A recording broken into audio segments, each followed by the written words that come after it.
Hola, qué bueno que nos acompañan y en esta ocasión estaremos revisando la última parte del llamado Sermón del Monte, que va del versículo 24 al 29.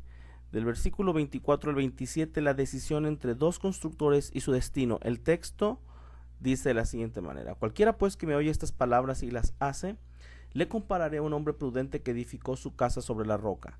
Descendió lluvia y vinieron ríos y soplaron vientos y golpearon contra aquella casa y no cayó, porque estaba fundada sobre la roca. Pero cualquiera que me oye estas palabras y no las hace, le compararé a un hombre insensato que edificó su casa sobre la arena.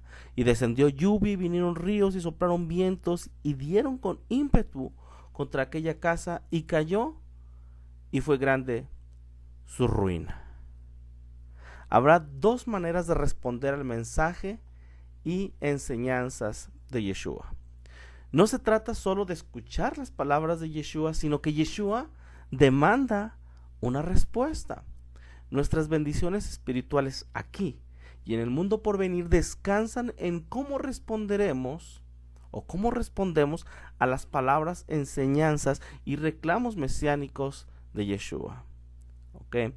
Esta parábola tiene raíces conceptuales en Ezequiel 13 del 10 al 13.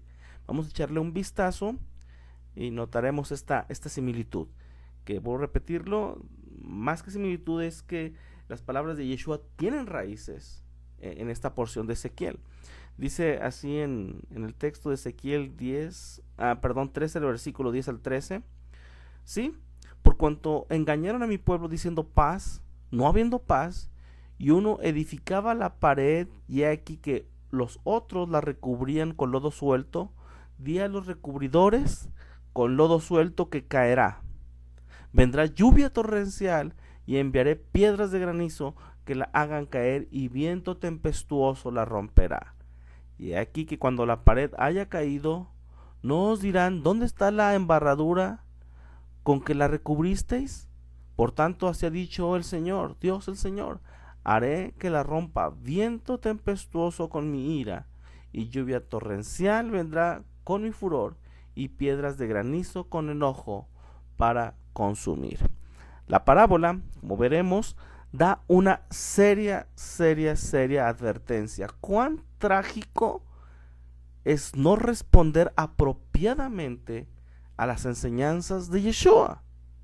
Dicho de otras formas, cuán trágico es no poner atención a sus palabras, cuán trágico es rechazar su mensaje, enseñanza y propósito, o como lo dijera, si parafraseamos el autor de la carta a los Hebreos, cuán trágico es rechazar al enviado de Dios, superior que los ángeles, superior que Moisés, superior que Abraham. Y de esto trata la parábola. ¿Ok? Cuán trágico es no escuchar las palabras, enseñanzas, misión y propósito de Yeshua, el Mesías. Versículo 24, encontramos las siguientes frases: que me oye estas palabras y las hace. Oír y hacer.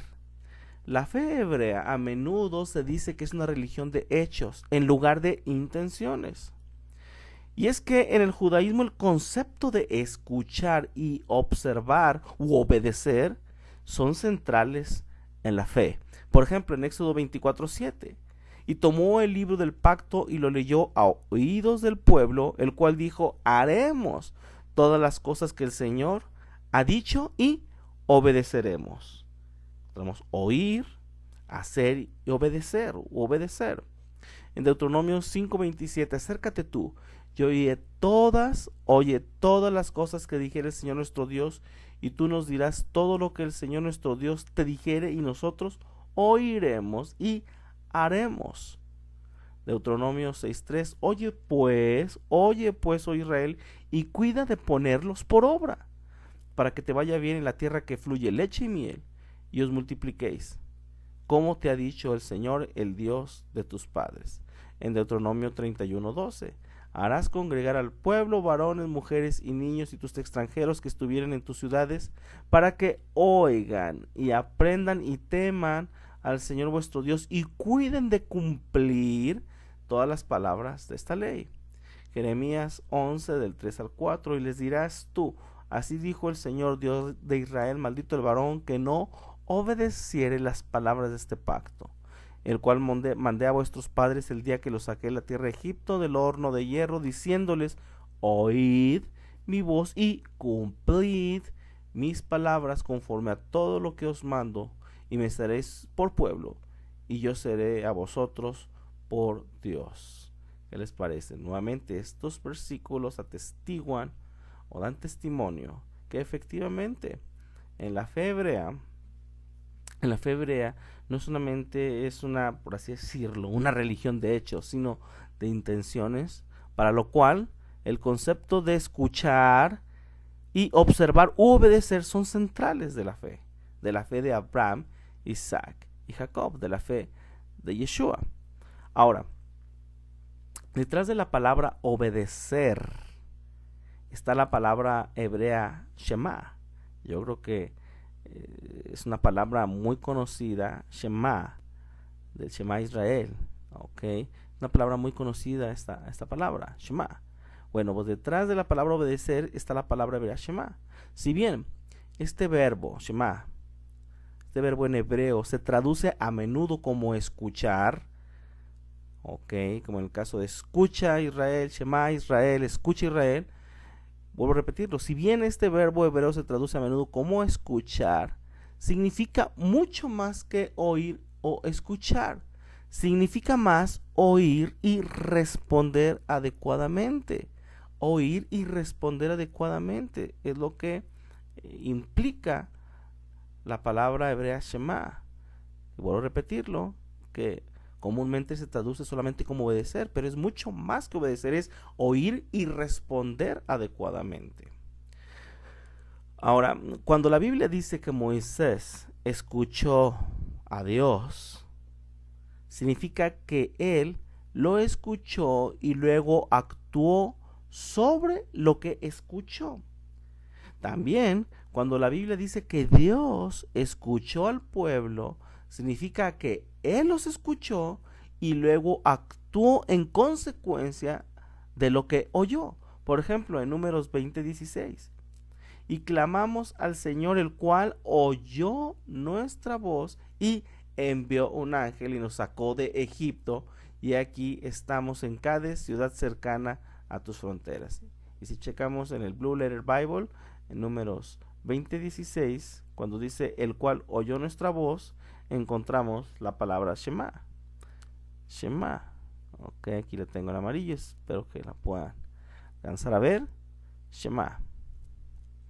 El académico Jeff Benner dice lo siguiente: el verbo hebreo Shema significa escuchar, pero con la idea hebraica de prestar atención a lo que se está hablando y actuar en consecuencia.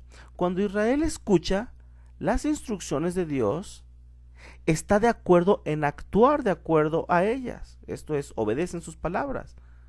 Por el otro lado, cuando Dios escucha las peticiones de Israel en cautiverio en Egipto, actúa de acuerdo a ellas. Esto es, rescata o rescató a Israel.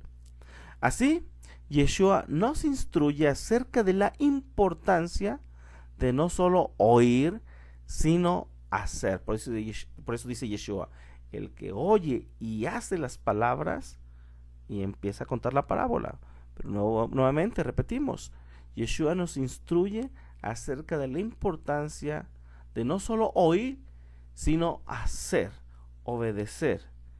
¿Ok? En la literatura judía tenemos lo siguiente respecto a este concepto de Shema, de no solamente oír o escuchar, sino obedecer en consecuencia. Por ejemplo, en Nabot 3:18 dice, él, refiriéndose a Elazar ben Azaría, solía decir, todo aquel que su sabiduría supera a sus acciones, sabiduría mayor que acciones, ¿a qué se asemeja? A un árbol de ramaje frondoso y escasas raíces. El viento vendrá, lo arrancará y lo dará o le dará vuelta, como dice en Jeremías 17:6. Pero todo aquel que sus actos, sus hechos, superan a su sabiduría, ¿a qué se parece? A un árbol de poco follaje y muchas raíces, a pesar que todos los vientos del mundo vengan y soplen sobre él, no lo moverá de su lugar. Por otro lado, el rabí Yoshua ben Hananía decía: el que repite y no practica es como un hombre que siembra y no cosecha. El que aprende Torah y la olvida es como una mujer que da a luz a un niño y lo entierra. El solo conocimiento de la Torah dejado en lo abstracto y la sabiduría no aplicada no va a durar. No va a formar parte de una persona y no lo hará a él o a ella cambiar para mejorar. Sin embargo, si una persona estudia la Torah y la obedece, las enseñanzas de la Torah se integrarán en su vida. La Torah cobrará vida para él y penetrará su alma. Solo aquel que escucha y obedece la Torah será verdaderamente capaz tanto de entender como de apreciar su sabiduría. ¿Ok? Versículo 26. Pero cualquiera que me oye, decía Yeshua, cualquiera que me oye estas palabras y no las hace. ¿Qué significa esto que está diciendo Yeshua aquí? No creerle a Dios y a sus profetas es uno de los más serios pecados que podrían ser cometidos. ¿Cuál fue el resultado de no creerle a Dios? Quien estuvo presente en sus mensajeros, ya fueron angelicales o humanos, el desastre nacional. Recordemos que ninguno de los que decidieron no prestar oído a la voz de Dios entró en la tierra prometida.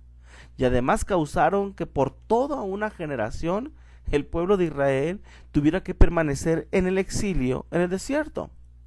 ¿Qué fue lo que causó la destrucción del primer templo y las cautividades y exilios? La desobediencia a Dios. Si esto fue cierto de los profetas, ¿cuánto más cierto será del Mesías? Como lo dijimos al principio, Yeshua nos da una seria advertencia. Cuán trágico es no responder apropiadamente a sus enseñanzas, autoridad y propósito. Cuán serio es no prestar atención a las palabras y enseñanzas de Yeshua. Versículo del 28 al 29, el efecto de la enseñanza de Yeshua en aquellos que lo escucharon. El texto dice: y cuando terminó Yeshua estas palabras, la gente se admiraba de su doctrina, porque les enseñaba como quien tiene autoridad y no como los escribas. Cuando Yeshua terminó su discurso respecto a la observancia de la Torá, comúnmente llamado el Sermón del Monte, la gente estaba realmente asombrada. Mucho de este asombro como resultado de su enfoque espiritual para exponer el espíritu, esencia detrás de cada mandamiento de la Torá y por el contenido del mensaje. Por otro lado, el asombro de la multitud fue en respuesta a la forma en cómo les enseñaba. En el primer siglo, los sacerdotes o los escribas enseñaban repitiendo lo que sus maestros anteriores habían dicho acerca de algún mandamiento específico de la Escritura. Por esta autoridad enseñaban. Por lo tanto, ellos solamente podían decir: el rabí tal dijo así, o en el nombre de tal o cual rabí digo, y daba la explicación. Para añadir una nueva enseñanza o dar una explicación diferente, necesitaban asistir a un entrenamiento especial para prepararse como rabino y entonces ser ordenado por alguien que hubiera sido ordenado previamente. Estar ordenado era entonces tener autoridad para dar explicaciones personales de la ley o la Torá. Sin autoridad, ni el escriba ni el rabino regular podían dar explicaciones personales de la ley o la Torá, mucho menos establecer juicios de carácter legal. Un maestro con autoridad era reconocido por los sacerdotes, escribas y todo el mundo. que él había aprendido de memoria la Torá, enseñando Torá, e incluso, como ya mencionamos, podría interpretar y dar una nueva perspectiva a la Torá. Un rabino con autoridad se respetaba, enseñaba en el templo y colocaba su yugo, esto es, su enseñanza o interpretación, sobre sus discípulos. Yeshua en sus discursos no necesitaba citar a una autoridad rabínica. Así, dos cosas sorprendieron a la gente: la sustancia y contenido de la enseñanza de Yeshua y la manera de hacerlo, esto es, con autoridad, poder, espíritu, revelación por parte del Padre. Dice este documento del siglo XVIII, el Midrash Talpiot, dice lo siguiente: el santo, bendito sea, se sentará y expondrá la nueva Torá que él dará a través del Mesías. Nueva Torá significa los secretos y los misterios de la Torá que han permanecido ocultos hasta ahora. No se refiere a otra Torá. Dios no lo quiera, porque ciertamente la Torá que nos ha dado a través de Moisés, la paz sea sobre él, es la Torá eterna. Pero la revelación de sus secretos ocultos se llama la nueva Torá. ¿Qué les parece? Y bueno, respecto a las palabras de Yeshua, vaya forma de terminar su discurso. El Mesías vino para revelar las profundidades de la Torá. Que seamos gente sabia y entendida, que construye sobre la roca que es Yeshua, nuestro Mesías. Amén y amén. Gracias a todos.